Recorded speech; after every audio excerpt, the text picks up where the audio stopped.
And multiple people that I've talked to so far have referenced this concept of flow state. Flow state is not something that is reserved just for art and play. It's actually something you can tap into in a professional environment. It's something you can tap into in a relational connection and in a conversation.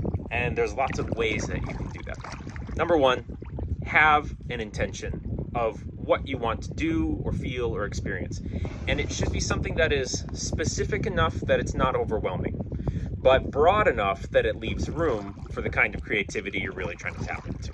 Number two, it should be the appropriate level of difficulty, whatever you're taking on, that you really have to lean into it. Almost like if you were lifting weights at the gym. The way that you have to gather yourself and regulate your mind and your body and your systems to achieve what you're really capable of requires a certain level of difficulty. Number three, curate your environment according to what you know makes you most creative. For me, it's certain kinds of music.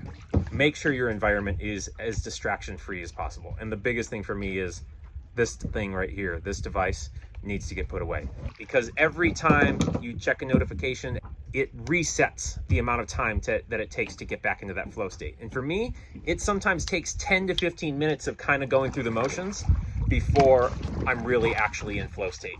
The last thing that I think is really helpful is once you have achieved some degree of creative unlock, some degree of loss of sense of time, and you're just in the zone.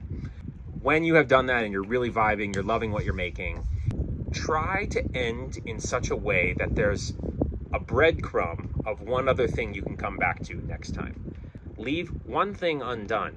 You may find that when you come back to it, when your brain has a little more stamina after doing this awesome heavy lifting for a while, you may have some new insights. You know, Ernest Hemingway said, write drunk, edit sober. I think there's a lot of wisdom in that, and you don't actually need alcohol to do that. To do a little refining and really make it the best representation of what you can make. I hope that's helpful to you in cultivating flow state and whatever you're working on in your play and in your work. If you have other tips for how you like to cultivate flow state, let me know. And follow along if you want to continue figuring this out together as we define play and see how we can unlock the best parts of our humanity together. Thanks.